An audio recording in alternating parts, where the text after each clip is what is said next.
Les Algériens accueillis de manière hostile au Maroc, des scènes suscitent l'indignation. Réseaux sociaux et médias ont été pris d'assaut ces derniers jours par des montages vidéo montrant des Algériens mal accueillis au Maroc. La polémique est survenue à l'occasion de la rencontre opposant le Wydad de Casablanca à la JS Kabylie, qui s'est déroulée le 1er avril dans le cadre de la Ligue des champions africaine. Les fans de la JSK redoutaient un mauvais accueil au Maroc et craignaient qu'eux-mêmes et leurs joueurs ne soient pas bien traités. Cependant, Milou Hamdi, l'entraîneur en chef de la JSK, a confirmé lors de la conférence de presse d'avant-match que l'équipe avait été très bien accueillie et que les dirigeants wydadis avaient mis tout en œuvre pour les mettre dans les meilleures conditions possibles. Pour ce qui est des supporters algériens, l'accès au stade était gratuit. Ce qui témoigne d'un accueil plutôt favorable à leur égard, avant l'empoignade. Ainsi, il n'y a eu aucun incident avant le match ayant mis aux prises les deux équipes, mais des dérapages ont eu lieu au cours du match. L'Algérie, des fils, ont notamment scandé à maintes reprises les fans de l'équipe marocaine. Par respect à nos lecteurs, on ne peut guère se permettre d'insérer ces vidéos insultantes dans l'article. Outre cela, un tifo politique ainsi qu'une carte géographique englobant le Sahara occidental ont été brandis dans les tribunes du stade Mohamed V de Casablanca. Il est à rappeler que, le Maroc et l'Algérie sont deux pays voisins qui entretiennent des relations parfois tendues, notamment en raison de la question du Sahara occidental. Les relations entre les deux pays ont connu des hauts et des bas au fil des années, mais il est important de noter que les peuples marocains et algériens entretiennent des liens étroits et ont une histoire et une culture commune. En résumé, les vidéos circulant sur les réseaux sociaux montrant des Algériens mal accueillis au Maroc, sont en grande partie fausses et ne reflètent pas la réalité. L'équipe de la JS Kabylie a été très bien accueillie au Maroc, comme l'a confirmé leur entraîneur en chef lors d'une conférence de presse d'avant-match. Les relations entre les peuples marocains et algériens restent solides malgré les différends politiques qui peuvent exister entre les deux pays.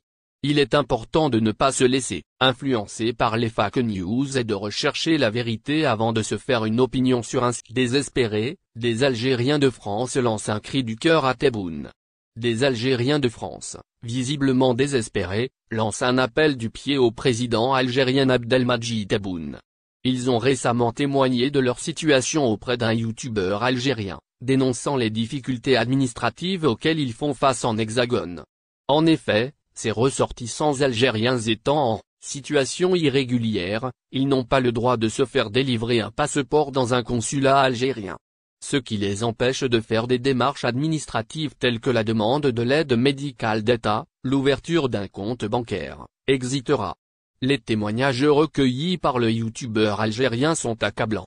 Certains témoins affirment que certaines personnes leur ont demandé de payer des sommes exorbitantes pour le renouvellement de leur passeport. J'ai essayé de le renouveler, et une personne m'a demandé 2000 €, accuse l'un des intervenants. Moi, on m'avait demandé 3000 €, affirme l'auteur de la vidéo qui dénonce cette situation. Face à cette situation, ces sans-papiers demandent au chef de l'État algérien de les autoriser à renouveler leur passeport en France. Ceci leur éviterait les abus perpétrés par certaines personnes. Il est important de rappeler que la situation des Algériens en situation irrégulière en France est préoccupante. Ils sont confrontés à de nombreux problèmes administratifs, sociaux et économiques.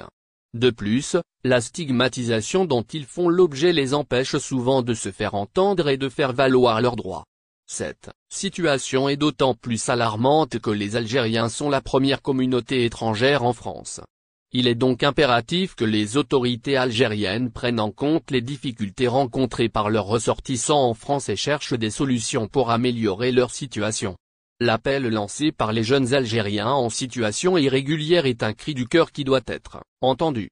Il est temps de mettre en place des mesures concrètes pour faciliter l'intégration des Algériens en France, quelle que soit leur situation administrative.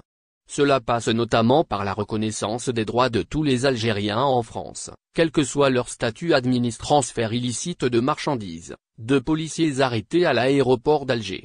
Certaines pratiques ne cessent de se reproduire au niveau des aéroports algériens.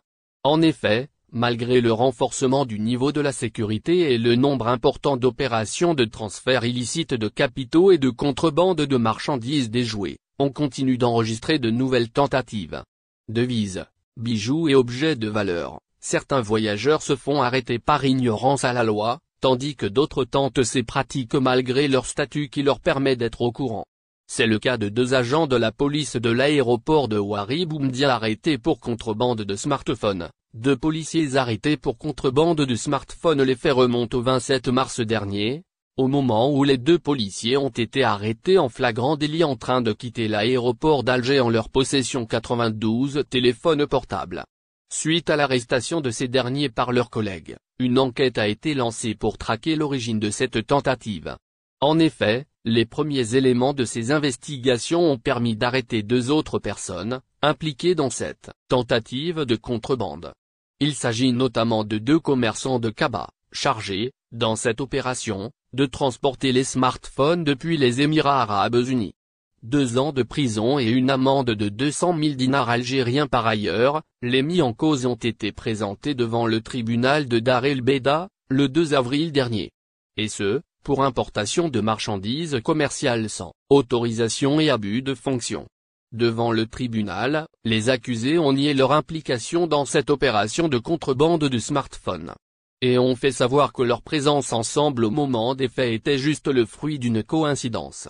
Peu convaincu de ces propos, le procureur de la République a demandé, en plus de 2 ans de prison ferme, une amende de 200 000 dinars algériens contre le tweet de l'ambassade US en Algérie qui suscite l'indignation des Algériens. Le tweet posté par l'ambassade des États-Unis d'Amérique au sujet de la liberté d'expression, dans la foulée de l'annonce du verdict de l'emprisonnement du patron des médias Radio.m et Maghreb émergent, accusé de financement illégal étranger, suscite l'indignation des internautes algériens, qui dénonçaient une ingérence américaine flagrante dans les affaires internes de l'Algérie. Ce tweet confirme les arguments avancés par le chercheur et auteur algérien dans ses 2 derniers articles publiés récemment, à savoir, Algérie, Vikil Kelekabargia et Khaled Draroni, journaliste autoproclamé du Irak faisant état de financement du département d'État américain à des activistes et des ONG, formés pour l'exportation des démocraties et du régime change. Depuis sa nomination à la tête de la chancellerie américaine en Algérie, Elisabeth Moore sillonne le pays, et prend des photos d'admiration pour l'Algérie, comme celle devant la stèle du fondateur de l'État algérien l'émir Abdelkader, mais ce marketing diplomatique cache des dessins. N'oubliez pas abonnez-vous à notre chaîne Olive News et activez les notifications pour recevoir nos publications en temps réel.